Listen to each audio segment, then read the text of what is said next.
Mayong hapon sa inyo mga kaabyanan kag mga utod ko kay Ginoong Hesukristo sa subong adlaw amo ang adlaw sa Miyerkules petsa 6 sa bulan sang Setyembre tuig 2023. Amo subong ang adlaw sang pagdebosyon sa Mahal nga Birhen sa iya titulo nga Iloy sang sa gihapon nga panabang o kon nga sa English ginatawag nga Our Lady of Perpetual Help. Sa subong mga kaabyanan nga hapon kag mga utod ko kay Ginoong Hesukristo sa nasiling ko na kag sa akon man nga napromisa sa inyo, kita ang magasugod na liwat sa pagbasa sang balaan nga kasulatan nga nauntat sang pila man ka bulan, masobra 2 ka bulan o kon 3 ka bulan mga kaabyanan ug mga utod ko kay Ginoong Hesukristo kag inyo man nga nakita ang mga ginpang-upload ko nga mga videos halin sa nahauna gid nga videos sini nga ano bala ang Biblia kag ang malip-ot nga maragtas o kon kasaysayan sang Biblia suno sa Katoliko nga perspektibo. Kag halin man sa libro sang Genesis ang una niya sini nga kapitulo tubtob sa libro sang Exodo tubtob sa kapitulo 26. So subong pa lang mga kaabyanan yari pa lang kita sa libro sang Exodo.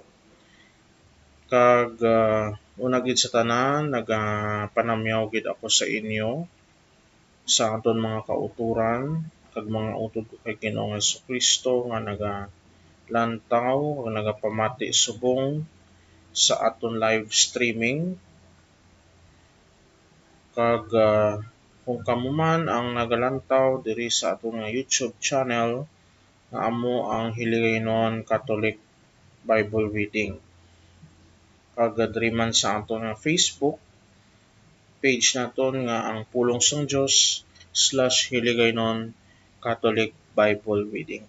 Nga tamyaw gid nakon kag gina-welcome gid nakon kamo mga kaabyanan. Nagapanamyaw gid ako sa inyo sa mayong aga, mayong udto, mayong hapon o kon maayong gabi. Mao labi na gid sa aton mga kauturan naton nga mga OFWs o kon mga overseas Filipino workers nga trabaho kag nagaobra sa luwas sang pungsod Pilipinas. Kag amo man sa aton mga utod naton dira nga mga Ilonggo,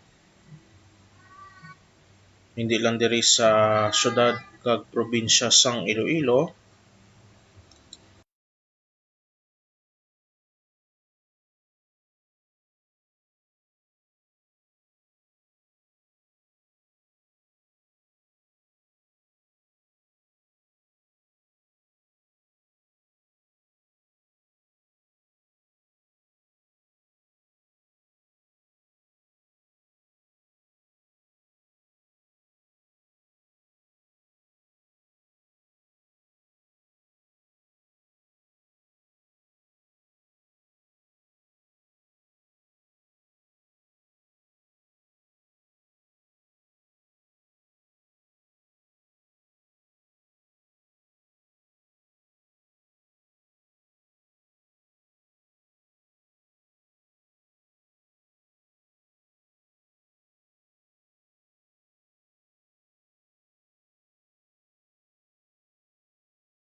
Kag ginatamyaw ko man mga kabyanan ang hindi lang diri no naton sa aton mga utod nga mga Ilonggo, hindi lang diri sa syudad kag probinsya sang Iloilo, amo man sa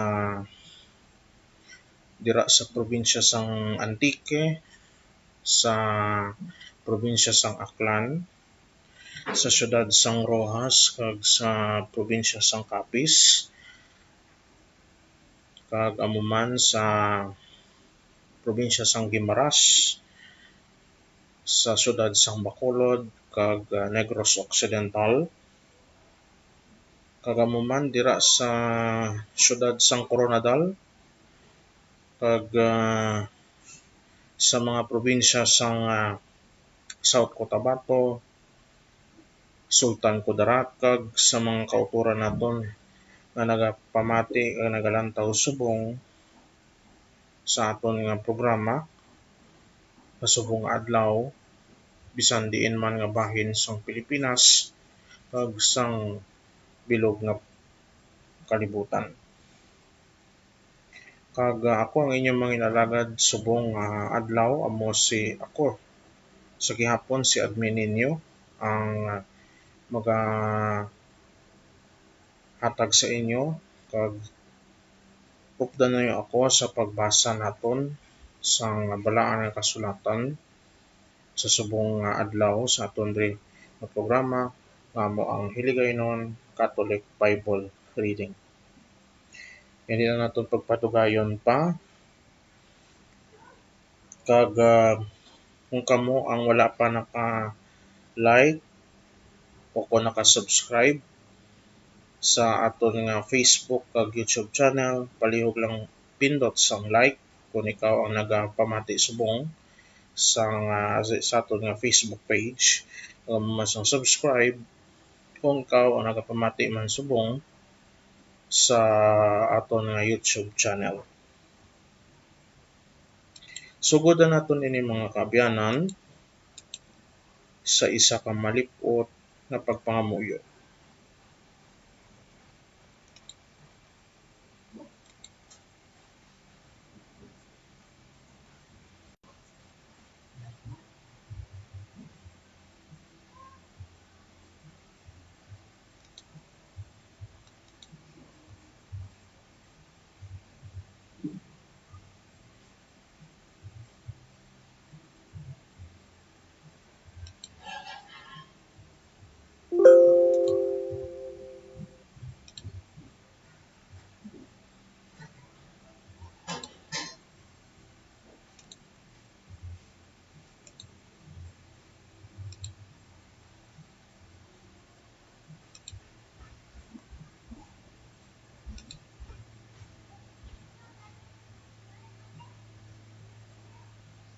Dahil lang gid mga kaabyanan na ay kayo ang tanay ang aton technical aton nga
pangamuyo antes magbasa sang santo sa kasulatan ni Beato James Alberione. Sa ngalan sang Amay, sang Anak kag sang Espiritu Santo. Amen.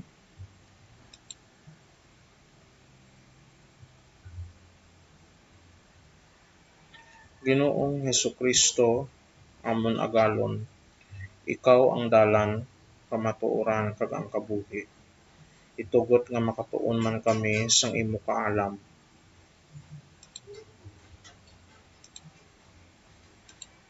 Paagi sa pagpakamudlay ni San Pablo nga apostol ug sang simbahan Katoliko, ipadala ang imong Espiritu Santo sa pagtudlo sa amon ug magpahanumdum sa amon sang imong mga gintang tudlo.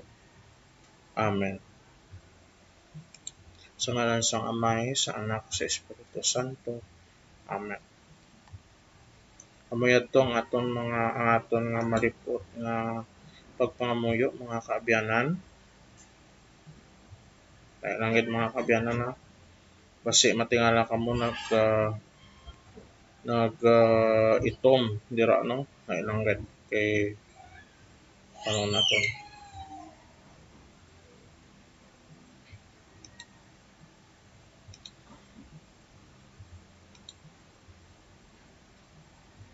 May kayo lang gid kita nga mga gamay nga mga technical ah, mga ano problems. Hindi gid ini madula mga kabyanan kung kita ang naga-live.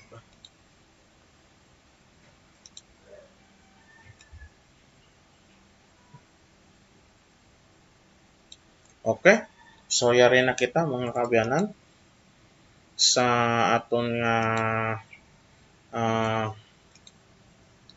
uh, aton nga programa ang Hiligaynon Catholic Bible reading.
Dahil lang gid mga kabyanan ha kay lumayara kita gamay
So mga kabyanan, yari na.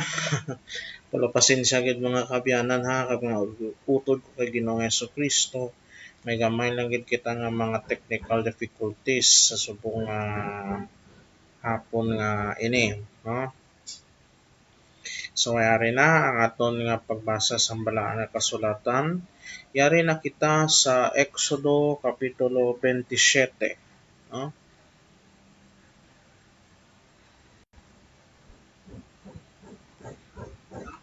Ang altar. Ang Ginoo nagsiling kay Moises, maghimo kasing altar nga kahoy nga akasya. Kinahanglan kwadrado ini, 7 kag tunga katapak ang kalabaon, 7 kag tunga katapak ang kalaparon, kag 4 kag tunga katapak ang kataason. Himuan mo sing sungay-sungay sa iya 4 ka mga pamusod. Kinahanglan iunay ini sa altar kag haklapan sang saway. Himuan mo man ang altar sing bulutangan sang abo nga nabulit sang tambok. Himuan mo man sing mga pala, mga labador, mga kawit, kag mga bulutangan sang baga. Himuon mo sa saway ang tanan nga mga gamit para sa altar. Himuan mo man sing parilya nga saway ang altar. Butangan mo sang singsing ang 4 ka mga pamusod sang parilya. Kagibutang mo ini sa idalom sang sanipa sang altar. Agod makalambot ini tubtob sa tunga-tunga sang altar. Himuan mo ang altar sing yayungan nga akasya, kag haklapan mo ini sing saway. Igulo mo ini sa singsing sa kada kilid sang altar kung ginadala ini. Himuon mo ang altar nga guab sa sulod nga nahimo sa tapi. Himuon mo ini suno sa plano nga ginpakita ko sa imo sa bukid. So mga kabyanan, yari ang altar o kon ang illustration o kon ang larawan sang altar nga ginpahimo sang Ginoo sa kay Moises sa sining kapitulo sa librong Exodo sa santos nga kasulatan.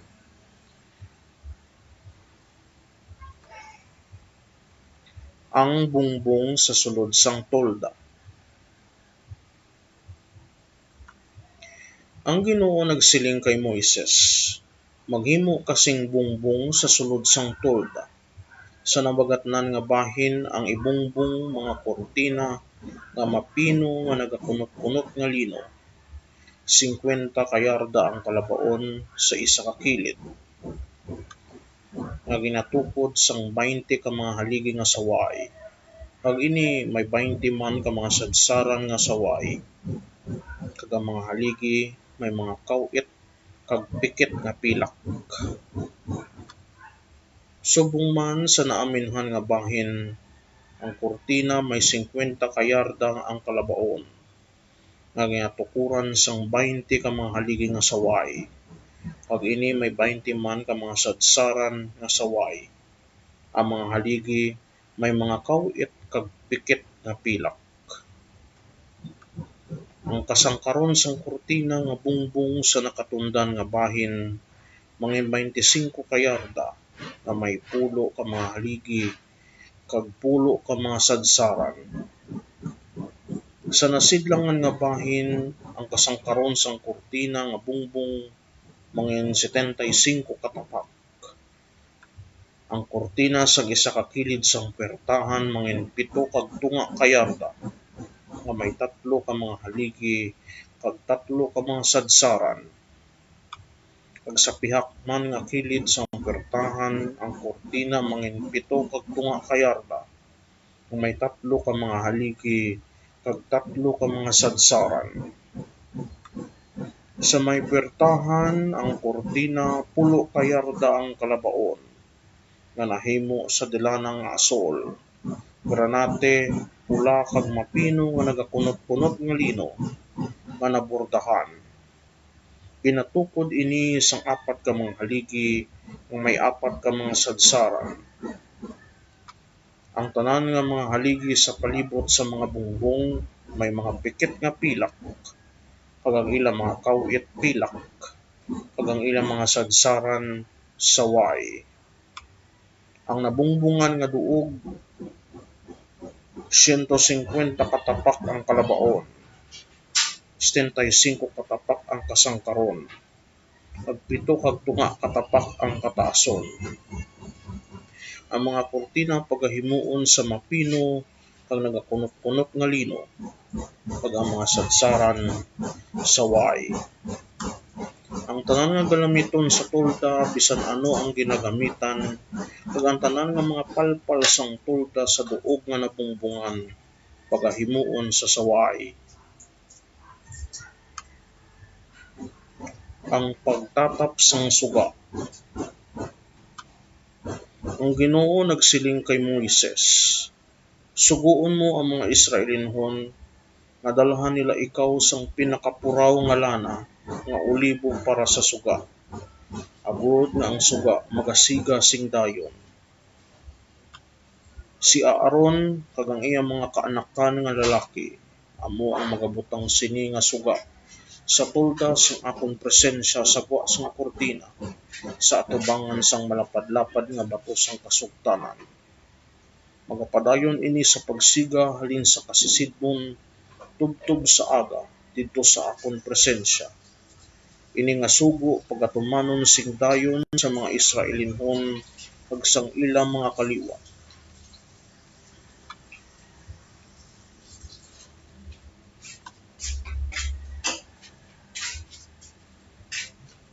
So ang mga kabyanan ang kabugusan sang Exodo Kapitulo 27 sa atong pagbasa sang santos sang kasulatan mga kabyanan. Kag diri mga kabyanan kag mga Ginoong Jesucristo ginsugo sang Ginoo si Moises sa paghimo sang tatlo ka mga bagay para sa mga Israelinhon sang sila ang yara sa disyerto. Amoy ni ang paghimo sang altar, ang paghimo sang bungbong sa altar,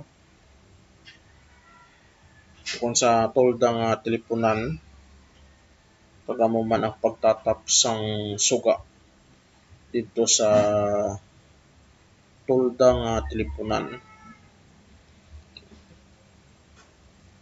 So amo lang ina mga kaabyanan ang kabugusan sang Exodo Kapitulo 27. Ani madamo gid nga salamat mga kaabyanan sa inyong paglantaw kag pagpamati sa subong adlaw sa aton diri sa atong programa ang Hiligaynon Catholic Bible Reading.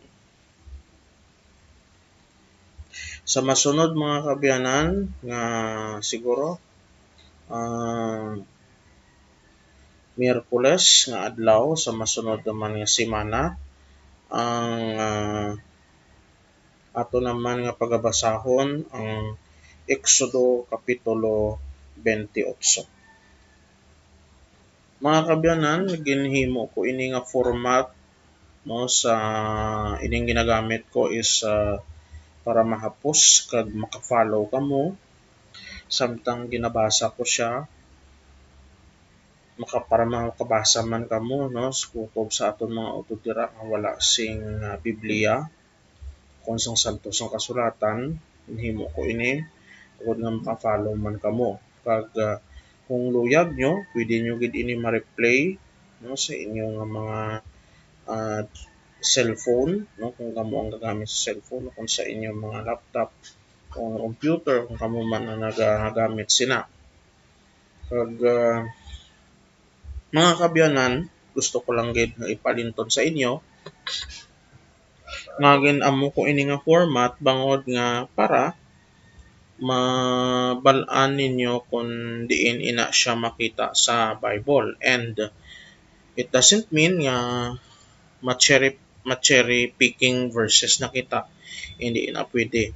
Ibalan mo ang kada kapitulo kag ang kada bersikulo sa santo sa kasulatan is hindi na siya nga siling nga kwaon mo lang ang isa ka kihad nga bersikulo o kun kapitulo dason i-interpret mo na sa imo nga pagkaintindi. Hindi amo sina ang ginatudlo sa aton simbahan, kundi nga ang Biblia o kun ang ginabasa naton sa santos nga kasulatan is ginatreat naton ina siya kung ano ang konteksto. No? So, gusto ko lang ipaalinton sa inyo nga hindi naton pag-iusaron ang santos sa kasulatan sa aton lang in our own use, or nga tawag man sa English nga in our own good. Hindi na siya ginahugot gina nga ginapaiway sa aton simbahan, no? Kay because nga ang mga nakasulat sa Biblia dapat naton ina siya i-treat sa tatlo, no? I-interpret naton ina siya sa tatlo ka pamaagi. Una, sino ang nagsulat? Ikaduha,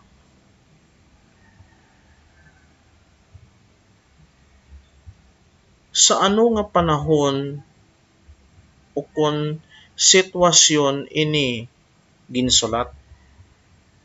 O kung ano ang nagakatabo sang amo na nga panahon sang ini ang ginsulat? Ang ikatlo, para kay sino ini ginsulat? No?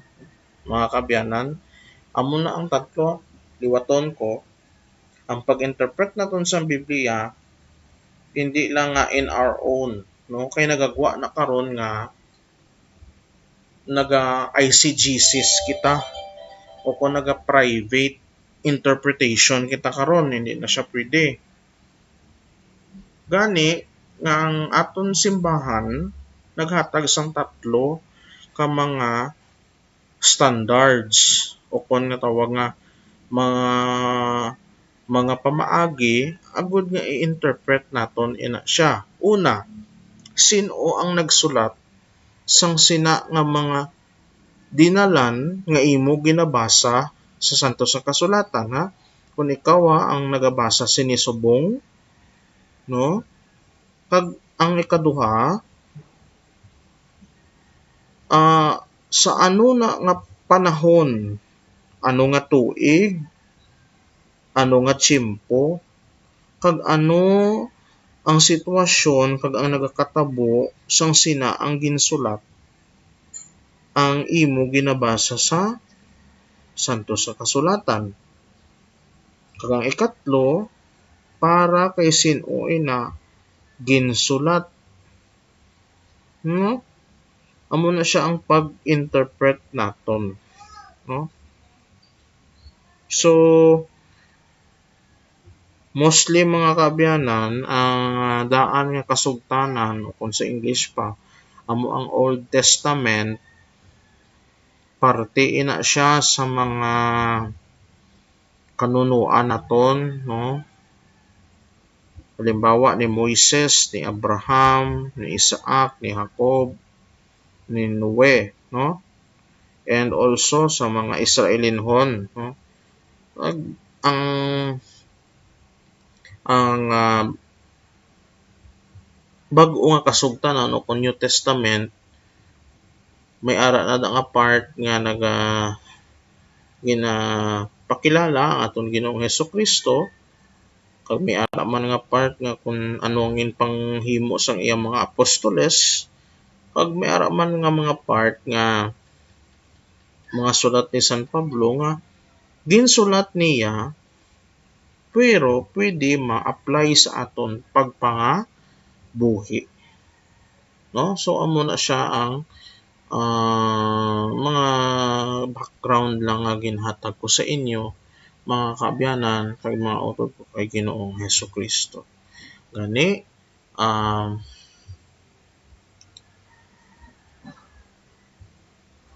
dire na lang anay kita.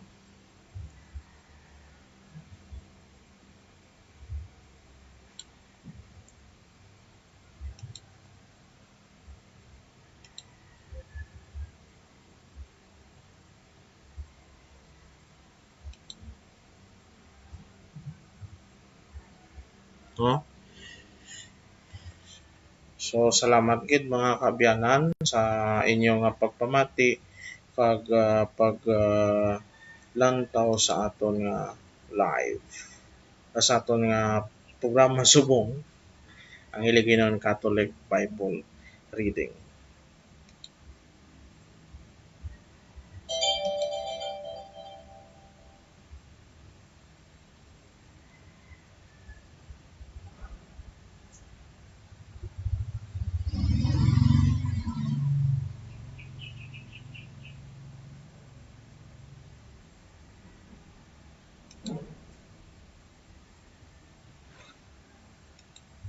Antes kita lubos nga magpaalam sa inyong mga kabyanan kag mga utod ko kay Ginoong Hesukristo, mangamuyo kita anay sang aton pangamuyo sa subong nga hapon ngayon.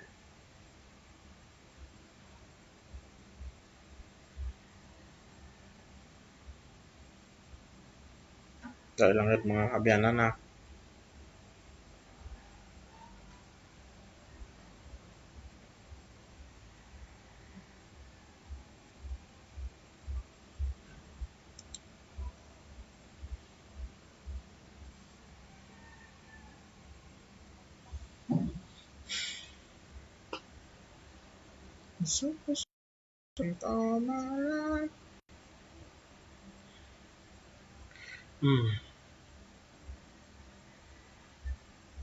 Dahil lang mga kabyanan.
Pangamuyo sa tapos magbasa sang santos nga kasulatan nga iyan ni Beato James Alberione.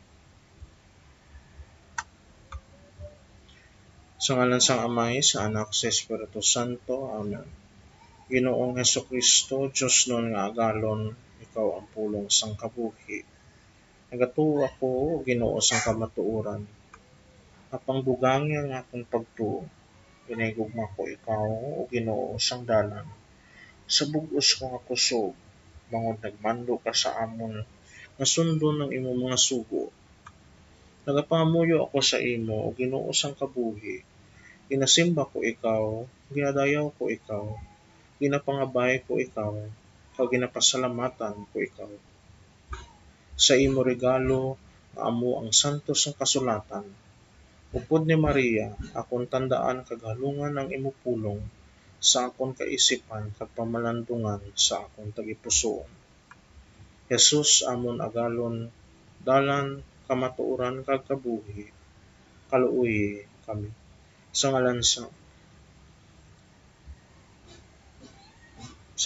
Amay, sa Anak, sa Espiritu Santo. Ini mga kabyanan nga mga pangamuyo ang pamuyo antes kag tapos magbasa kita sa balaang kasulatan. Ang ginkuha ko sa Bible Guide on Daily Liturgical Reading Guide sang Pauline Communications nga mabakal no sa St. Paul's store no.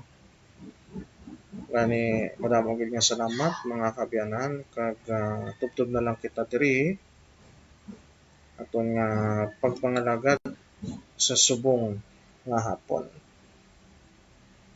Madamo gid nga salamat sa liwat. Dayawon ang Dios sa gihapon, pro Deo et Ecclesia, para sa Ginoo, para sa simbahan. Amen.